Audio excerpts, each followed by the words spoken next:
Sejago-jagonya Nick Wipers, masih beberapa kali kita melihat dia melakukan kesalahan. Namun penampilan Alberto akhir-akhir ini tampaknya sudah sampai di level 0 kesalahan. Terdengar berlebihan? Memang. Namun itulah yang Alberto tunjukkan malam itu. Sebelum kita mulai, kami mau mengucapkan terima kasih atas saran teman-teman, terutama tentang pengisi suara di YouTube channel Icam Sport.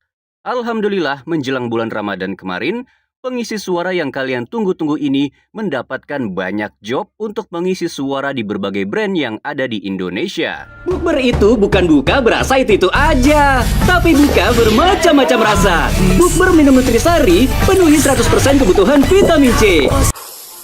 Oh wow, Stella. Nah begini dong cara menyambut tamu. Kamu datang dan pergi sesuka hati.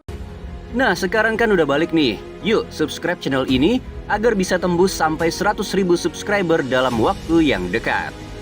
Kembali ke Alberto. Alberto ini memang tampaknya telah sampai di level 0 kesalahan. Terdengar berlebihan memang, namun itulah yang Alberto tunjukkan malam itu. Kita semua sepakat unggul hanya 1-0, kemudian harus bermain dengan 10 orang sejak menit 36, bukanlah suatu keadaan yang normal. Bayangkan, Persib akan dikurung habis-habisan dalam sisa waktu yang masih sangat panjang malam itu.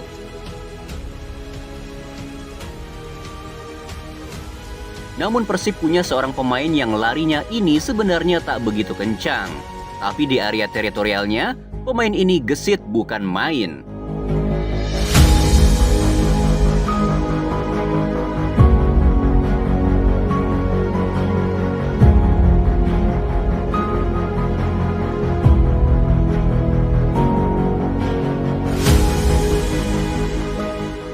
Saat Klok bahkan Nick Wipers sudah tak lagi ideal untuk menghalau serangan lawan, disitulah selalu ada Alberto yang menyelamatkan.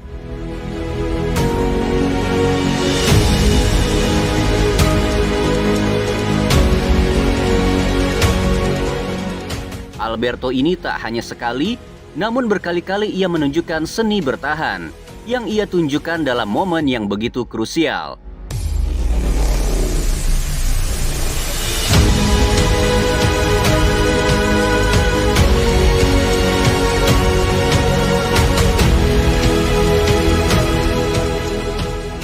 Maka tak heran kita kerap kali melihat para pemain Persikabo melakukan syuting langsung dari luar kotak penalti.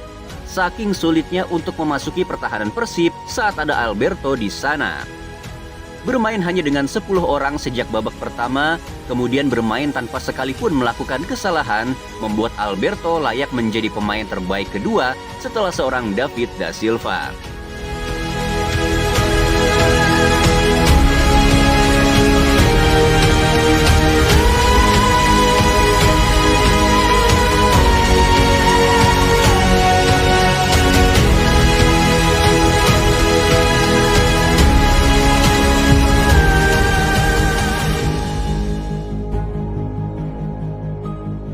Melihat performa seorang Alberto yang makin hari makin menawan, Hodak pun juga berkomentar soal itu.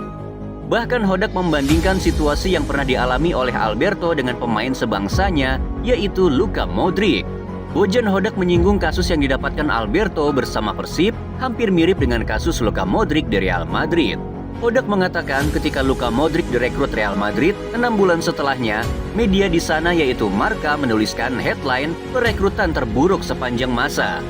Kini 11 tahun setelahnya, Modric merupakan pemain yang paling banyak bermain di sana dan jadi salah satu rekrutan terbaik di sana. Jadi dalam beradaptasi dengan suatu tim, pemain itu ada yang butuh 6 hari, 6 pekan, ada juga yang 6 bulan atau bahkan 1 tahun. Tutup seorang Bojan Hodak. Melihat fenomena Alberto memang agak sedikit aneh rasanya. Saat bersama Luis Milla dan 2 asisten Spanyolnya, Alberto bagai kesulitan saat itu. Padahal secara kultur dan hal-hal lainnya, Alberto dan Luis Milla tentu punya chemistry yang lebih kuat karena berasal dari negara yang sama. Namun yang terjadi bersama Luis Milla, Alberto justru gagal total. Justru bersama pelatih Kroasia bernama Bojan Hodak lah Alberto kian beringas. Secara taktikal memang ada hal yang begitu kontras antara Luis Milla dan Bojan Hodak dalam memasang seorang Alberto. Luis Milla kerap kali meminta Alberto maju ke depan dan memainkan blok pertahanan tinggi. Karena filosofi taktik Luis Milla adalah sepak bola menyerang, yang hal itu berdampak langsung untuk Alberto dan Nick yang kerap kali maju jauh mendekati garis tengah. Maka jangan heran saat awal kedatangan Alberto di Persib, kita seringkali melihat Alberto ini kalah sprint dari pemain lawan saat proses counter attack.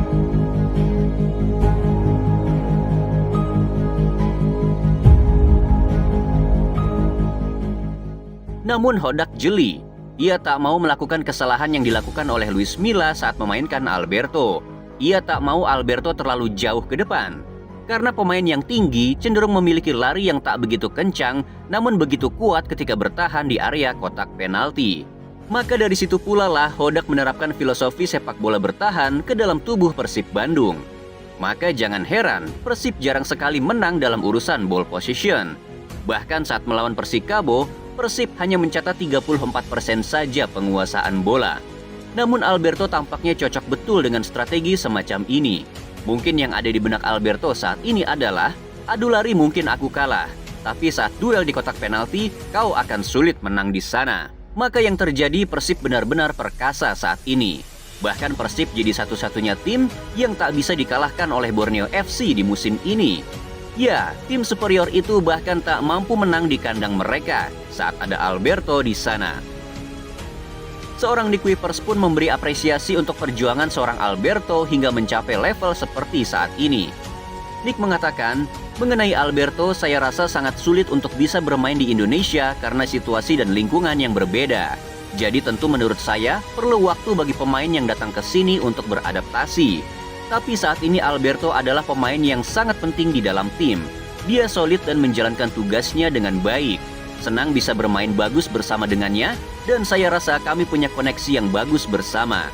Hal itu bisa dilihat dengan semakin minimnya gol ke gawang kami. Jadi saya senang dengan perubahannya, dan senang melihat dia merasa percaya diri di Liga Indonesia. Saya harap dia bisa terus melanjutkannya, menjadi lebih baik dan membantu kami, tutup Nick Wipers. Dan begitulah pembahasan kita tentang seorang Alberto dalam memenangi laga melawan Persikabo, yang kemenangan itu bahkan hanya dengan 10 orang saja sejak babak pertama. Dan buat para supporter, apakah Alberto layak menjadi best 11 dari turnamen Liga 1 di musim ini? Coba tuliskan pendapat kalian.